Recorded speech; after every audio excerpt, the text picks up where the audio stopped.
Olá, estamos começando mais um programa Saúde em Foco, que reúne profissionais acadêmicos dos diversos cursos da área da saúde para discutir temáticas de relevância social. O programa Saúde em Foco é uma iniciativa do PRO-IPET Saúde do Centro Universitário Franciscano.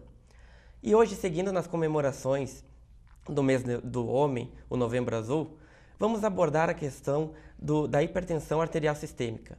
O que é, como tratá-la, como diagnosticá-la, essas e outras respostas serão dadas pelos nossos convidados. Hoje presente conosco temos o acadêmico da enfermagem Maurício Pacaiser, a acadêmica da nutrição Fernanda Favarin. Tudo bem com vocês? Tudo bem, boa tarde. Então, para iniciarmos a nossa discussão, para o pessoal de casa entender, o que seria a hipertensão arterial sistêmica? Então, boa tarde, Daniel, boa tarde, Fernanda. Para complementar um pouco a fala sobre a hipertensão, uma coisa tão debatida atualmente no Brasil, uma coisa que acomete bastante o homem, como a gente vem falar bastante da saúde do homem também, que é o Novembro Azul esse mês, é uma elevação da pressão nas artérias, do nível pressórico nas artérias. Normalmente é acometido pelo sal, que todo mundo fala, pelo acúmulo de gordura no vaso, no caso, né? Uhum. E essa gordura se dá principalmente em pessoas com maior risco de obesidade? Como é que é essa questão que tu falou na gordura, né? Mas de repente é só a gordura que se acumula nesses vasos causando essa hipertensão ou algumas outras? Então, temos inúmeros fatores, né? Aí tudo depende muito até da própria cultura, os fatores de risco que se dão. Na região sul vai ser uma, na região nordeste vai ser outra, mas na grande maioria os fatores de risco estão como estresse, como o tabagismo, obesidade, o acúmulo de sal, que faz a retenção hídrica, faz aumentar a pressão. Esses são alguns dos fatores, dos maiores fatores de risco desencadeante da hipertensão atualmente. E assim, ó, no Brasil, qual o valor do valor de uma pressão arterial para ser considerado? Porque, por exemplo, em outros países do mundo, a pressão 120/80, a famosa 12/8, que todo mundo costuma dizer, minha pressão é 12/8, já é considerado em alguns países como hipertensão. E aqui no Brasil, a partir de que valores assim a gente já considera uma crise de hipertensão? Então, isso é muito interessante, né? Nós temos como classificar a hipertensão através do Consenso Nacional da Hipertensão, que é um programa do Ministério da Saúde que classifica a crise hipertensiva, a hipertensão nível 1, e nós temos dois tipos de hipertensão, que é a primária e a secundária, no caso, né? Que a primária, ela vem com alguma doença de base, algo que causou, digamos, como um exemplo, é uma doença renal. Normalmente, essa hipertensão primária, ela acomete crianças, que é mais comum em crianças, não que não se possa dar nos adultos, mas tem nos adultos também. Tu desenvolve algum problema por um cálculo renal, digamos. Essa é uma hipertensão primária. A hipertensão secundária, no caso, né, que é essa que acomete os adultos, em si, atualmente hoje, que é, como a gente vem falando, né, que é por estresse, má alimentação. E como é que a gente consegue caracterizar a hipertensão? A hipertensão, o normal dela, o que preconiza o Conselho Nacional da Hipertensão, é de 14/140 por 8, no caso, né? Por 9, hipertensão nível 1. A pressão normal do indivíduo é 120/80, que seria uma pressão normal, 120/70. Essa seria a normal, mas o Conselho Nacional da Hipertensão começa com a hipertensão nível 1 a partir da diastólica, que seria o relaxamento do coração, né, que ele está muito elevado, começa por 90. Aí uma crise hipertensiva, que seria uma exacerbação dessa contração, desse não relaxamento do coração, né? Seria algum fator que está desencadeando uma pressão muito grande no vaso, seria 120 milímetros, no caso, dentro do vaso. Aí, quando as pessoas têm medo, quando aumenta sempre assim, eu tô com a minha pressão 20/7. Mas tu tem que sempre relacionar as duas, né? Tu tem que entender que se sobe não olhá-las de forma isolada. Não olhar de forma isolada. Tu tem que sempre olhar as duas como um conjunto, né? A hipertensão é classificada sempre pela diastólica, que é a menor, no caso, a partir de 90 milímetros, no caso, 90 milímetros H1, e a partir de 12 é uma crise hipertensiva, que nós vamos ter sinais característicos dessa hipertensão. A partir de 90 tu já vai conseguir perceber suor, tontura, tontura, a gente vai conseguir ver numa crise mesmo hipertensiva as extremidades frias. As pessoas relatam bastante também a dor de cabeça, Dor né? de cabeça, que são sintomas também que levam as principais patologias que são acometidas por a hipertensão, são doenças do coração, pode levar a um infarto, doenças renais, AVCs, pela não irrigação desses locais. Vai fechar tanto o vaso, vai obstruir, como eu já falei, pode ser por estresse, pode ser por uma gordura, vai fechar tanto o vaso que esses locais não vão conseguir ser oxigenados. E nesse ponto a questão da alimentação influencia bastante, né? Sim, e daí foi o que vocês estavam falando. Hoje em dia, pelo menos quando a gente está indo nas unidades básicas de saúde, que até ele recente tinha falado das crianças, nós já estamos achando muito caso de criança com hipertensão arterial sistêmica, né? Então não está mais sendo só o caso de idosos ou de pessoas acima dos 40 anos. Hoje em dia, jovens da nossa idade ou até menores já estão tendo isso. E o que se deve isso? A má alimentação. A má alimentação. Ou é o excesso de sódio na comida ou com temperos, aqueles temperos prontos, ou nas redes de fast food, que daí vem aquela parte dos Estados Unidos e mais da América do Norte, que pega toda aquela parte de fast food, do estresse, como ele tinha colocado, que às vezes a vida ela cobra muito das pessoas e as pessoas não têm aquele tempo de sentar, mastigar, relaxar, então elas vão para o fast food, que na maioria tem fast foods que o que tu pode comer de sódio num dia, ela tem numa refeição. E daí a pessoa faz 3, 4 refeições, aí foi o que ele falou, começa a retirar a água do vaso, começa a aumentar. E esses fast foods, lembrando, não é só o sódio, é a gordura saturada também, que como o Maurício falou, ela vai acumular no vaso, vai começar a calcificar e vai também, além de já ter essa água retirada do vaso pelo sal, também vai ter esse problema desse sódio, dessa gordura que vai começar a se calcificar e cada vez vai agravar mais o caso. Pessoal, eu agradeço as contribuições feitas até o momento. O programa Saúde em Foco vai para um breve intervalo. Retornamos dentro de alguns minutos.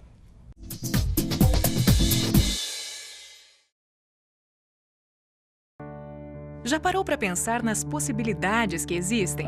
Quantas delas são reais? A maioria está ao nosso alcance. Outras dependem de um gesto de solidariedade. E nesse momento, viver significa muito mais do que a busca por felicidade ou realização. A AAPCAM é uma instituição sem fins lucrativos que presta assistência a pessoas com câncer. AAPCAM.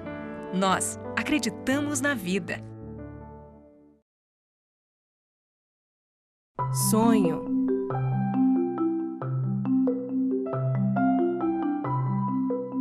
Esperança. Realização.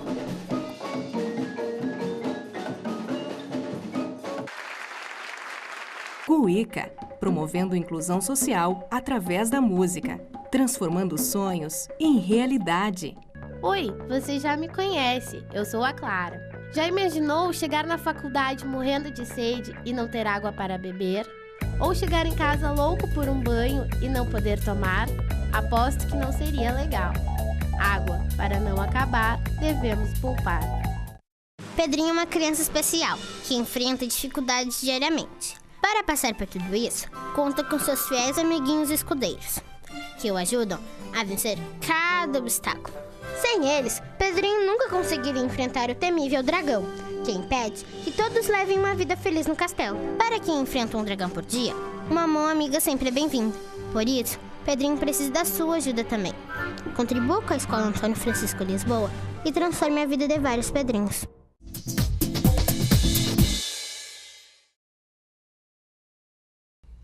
O programa Saúde em Foco retorna de um breve intervalo, onde hoje estamos discutindo as questões relacionadas à hipertensão arterial sistêmica.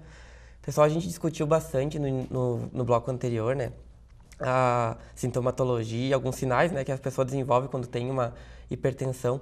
Mas como que é feito o diagnóstico de uma pessoa com hipertensão arterial?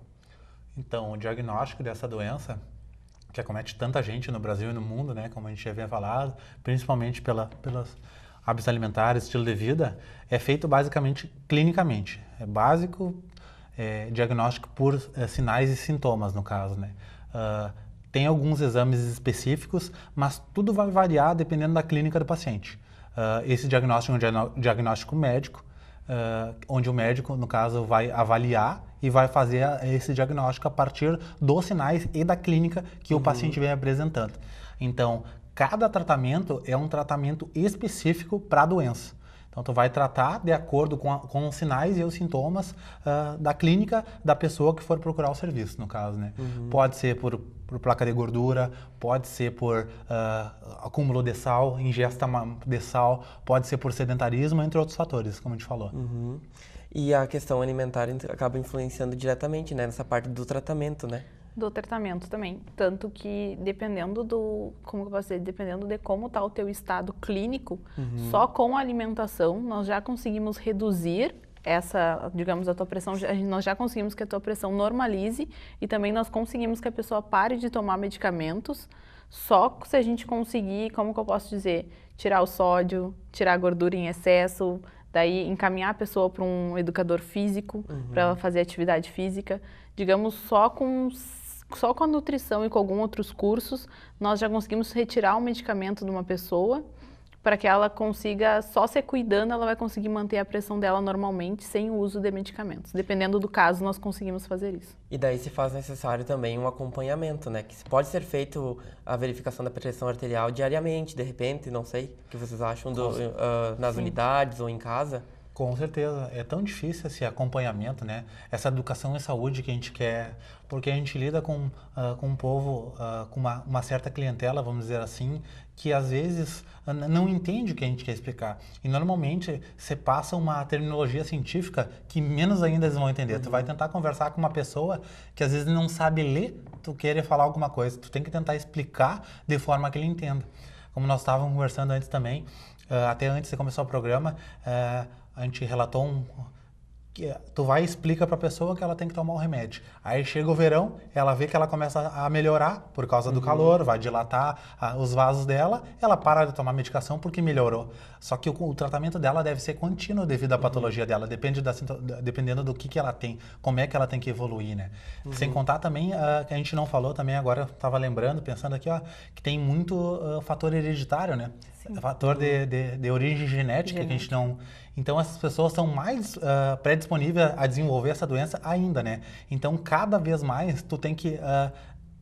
hábitos alimentares, tu tem que se corrigir, tu tem que modificar teu estilo de vida. É uma coisa bem difícil, mas tem que se tentar sempre, né? Pois é, Fernando, agora eu fiquei pensando... E ele falou assim, né, que no verão a pessoa muitas vezes acaba deixando, né, de tomar o remédio. Mas na questão da alimentação também, quando a pessoa começa a se cuidar... E daí ela percebe que ela tem uma melhora. Muitas vezes ela não acaba relaxando. Eles acabam, assim. A maioria dos nossos pacientes acabam relaxando. O que nós estamos tentando fazer hoje em dia, tanto na clínica social daqui da Unifra mesmo, como nos postos, é tentar, que o Maurício também falou de uns fatores, é a socialização. O meu pai tem hipertensão porque ele come muito sódio e o filho também tem porque ele também come muito sódio. Então agora o que nós estamos tentando fazer? Nós estamos tentando pegar toda a família e tratar a família. Digamos assim, o filho não tem hipertensão ainda, mas o filho já está acima do peso. Nós precisamos tratar todos, porque às vezes o filho pode não ter hipertensão, mas pode ter uma diabetes pela quantidade de açúcar que ele toma, pela quantidade de açúcar que ele consome. Então, nós estamos tentando fazer assim, o senhor tem hipertensão? Tá, então da próxima vez o senhor traz a sua esposa que cozinha, para a gente conseguir conversar com ela, para baixar o sal, baixar a gordura. Tá, e vocês têm um filho? Então traz o seu filho ou marca também uma consulta para o seu filho, para nós tentarmos pegar toda a família e criar hábitos saudáveis na família. Eu fiquei também pensando agora, essa questão da alimentação é muito complicada, porque geralmente a pessoa que vai preparar o alimento, ela prepara para toda a família. Para toda a família. De repente, eles preparam algo baseado não naquele que tem realmente uma predisposição. E daí... É realmente bastante difícil, né? Às vezes o que a gente mais pede que a esposa vá, porque às vezes o marido tá doente, mas o filho mais novo gosta de uma comida salgada. E daí a esposa, às vezes, ela faz aquela comida salgada porque o filho gosta. Então a gente tenta trazer toda a família para tentar conscientizar todo mundo que o sal não é porque... A gente não vai diminuir o sal porque um tem hipertensão arterial. A gente vai diminuir o sal porque todos podem ter hipertensão arterial e o sal, na realidade, ele vai causar vários outros problemas. Então a gente tenta conscientizar tudo. Vamos diminuir o açúcar por quê? Não é porque às vezes uma pessoa tem diabetes, mas é porque todas as pessoas podem ter obesidade, podem ter outros problemas relacionados a isso. Pois aí eu ia perguntar, Há algum mecanismo dentro das unidades, assim, na rede de atenção básica, algum mecanismo assim voltado para a prevenção dessa doença? Com certeza. Tem aqui em Santa Maria, isso na verdade é em todo o Brasil, né? Tem o Hiperdia, que cadastra os hipertensos, no caso, que procuram a rede, porque tem muitos que não procuram, né? Ele tem um cadastro que para receber as medicações a partir do diagnóstico tem que ser pelo Hiperdia. Tu é diagnosticado, tu é cadastrado lá, hábitos alimentares, é todo um cadastro, toda uma ficha que tu preenche lá de acordo com o que o paciente relata. Daí ele é cadastrado e é para pegar a medicação e ele continua fazendo esse acompanhamento mensalmente daí, né? A partir mas é bem como a Fernanda falou, tu tem que ter uma visão do todo, né? Mesmo o Hiperdia funcionando, de acordo, a unidade funcionando, dando o aporte para aquela pessoa, se tu não vê o que está relacionado a toda aquela família, a mulher fazendo a comida, o marido até pode tentar, mas aí a comida que ela faz tem muito sal, ou a comida que ela faz tem muita gordura, tu tem que buscar fazer uma educação para aquela família. Não adianta tu pegar um indivíduo específico e querer mudar ele. Não é mudar, tu tem que ver a colocação de como que é a estrutura dele, o todo dele ali para tentar melhorar, não é mudar, é melhorar a qualidade de vida dele. O nosso tempo está quase acabando, mas antes disso, no caso de uma pessoa estar realmente em crise, para onde que ela deve procurar apoio, assim? Unidades de pronto atendimento. Unidades de pronto atendimento. Porque tem alguns medicamentos específicos que, como eu falei, né, em crise hipertensiva, na verdade, ele só vai perceber que está com crise hipertensiva quando começar a passar muito mal, né? Aí ele vai procurar. Aí ele vai ver que está. Em algumas unidades básicas tem, mas o acompanhamento melhor se faz numa unidade de pronto atendimento, até por as inúmeras intercorrências que podem acontecer, e lá vai ter uma equipe com maior aparato para poder atuar naquela crise hipertensiva. É basicamente por medicação que você faz, né, até para não agravar o quadro. Aí vai muito da avaliação da clínica, mas é basicamente por medicações. Por medicações. Então fica aqui o nosso alerta, né, que a gente mantenha bons hábitos alimentares. Esperamos ter sanado algumas dúvidas que o pessoal de casa possa ter tido. O programa Saúde em Foco se despede. Agradeço mais uma vez a participação de vocês. Retornamos numa próxima semana. Obrigado.